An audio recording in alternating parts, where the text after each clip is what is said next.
Hello, welcome to my channel. If you're for the first time, welcome back. If you've been following, I need to apologize that this is a day late. Between having to break down my classroom and some friend drama that's going on, I spaced it and I woke up this morning and was like, I forgot to post a book. So I'm sorry, this will be a day late. But yeah. I'm not gonna lie, I picked the book that was in the bag that I brought from the classroom that I took to the classroom from here because it's mine. So that's why we chose this one. But it is The Berenstain Bears and the Missing Dinosaur Bone by Stan and Jane Berenstain. Yeah. So basically, the Berenstains have to play detective, find the missing dinosaur bone. It's pretty cute. I'm not gonna spoil who stole it because that would not be cool. But some tips: always read with your finger. Right? They need to know how to track print. Children cannot read or learn to read if they don't know how to track print. So it's very important when you're reading, you track the print. Show them the cover, read the author, make sure the back that they know to flip one page at a time, that we start on the left and go right, like these are all things that they need to know in order to be able to read. But cute book, 5 out of 5. It's a little longer but not too long. I've had some children's books that are longer. This book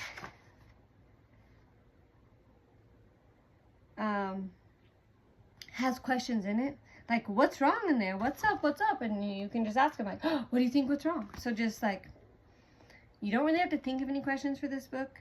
Again, if you want to add questions always related to them, like, have you ever been to a dinosaur museum, right?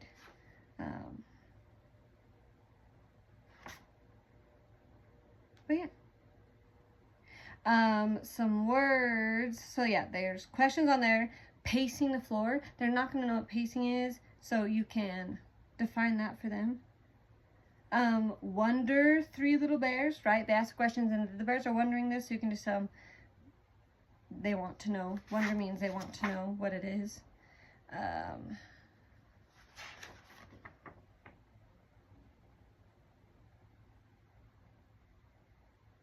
You should know what a detective is, but just in case, you could define that a detective is somebody who finds things. No case too hard. They may not know that a detective, what they do is called a case, so you could just talk about how a case is the thing that they're finding, right? Like, that's what they call it. Every cranny and nook, they may not know that phrase, so you can just talk about, that means like everywhere. Will they find the bone? Will they find the crook, right? Crook is another word for the person who stole it, right? So you can define that for them. Lots of more words to define this book. A mummy's tomb, and they may not know what a tomb is, they might. Spooky. They might know that one because that's a little more common from Halloween. If you wanted to add this in, it says 11:15, gotta go short. You can ask them first. It's on the clock. If they're a little older and they're doing that, that is an advanced skill.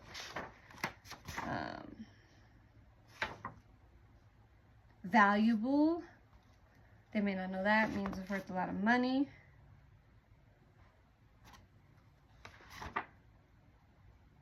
A totem pole, I mean, you could just show them the picture for that one, but they may not know what a totem pole is.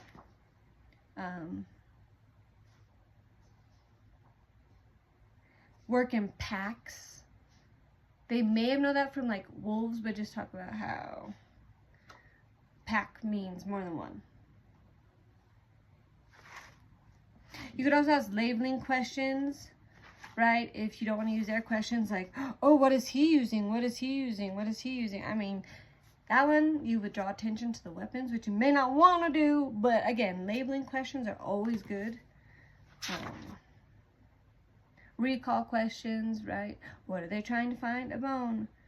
But this book already has enough questions, but I'm just in case you want to add more.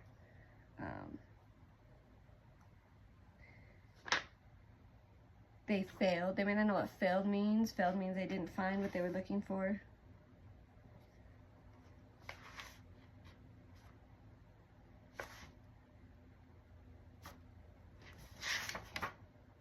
So yeah, that is this one.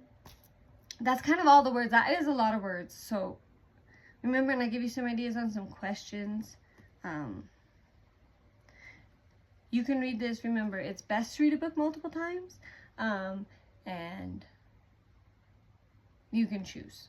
So maybe the first time you just use the questions that are in the book. I mean, you could read this like up to 4 times because it is long enough. So maybe the first time you just stick to the questions in the book. The second time you ask labeling questions. So yeah, just pick things to label because children need vocab. Like, what is he wearing? Like, just pick random things in the picture. Doesn't necessarily have to pertain to the story. I mean, it's best if it does. But, like the sword, axe, and gun, they, like, bring that up in the story. And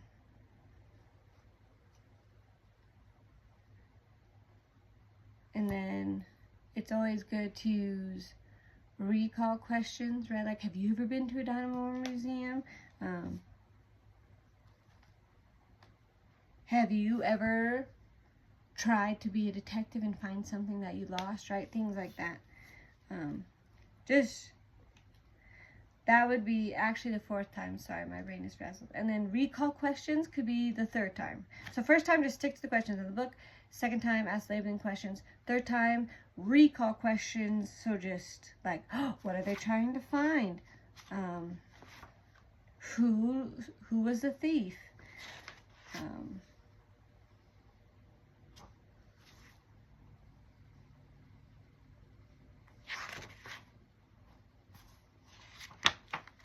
Just questions like that. And then the 4th time, ask those questions related to their life. Because kids really like dinosaurs, and maybe they have been, and they might really like to talk about that. But yeah, that is this book. Like I said, 5 out of 5. Yeah, and I think read it multiple times. And thank you for watching. I always say this, but it really is so important for kids to read and hear books.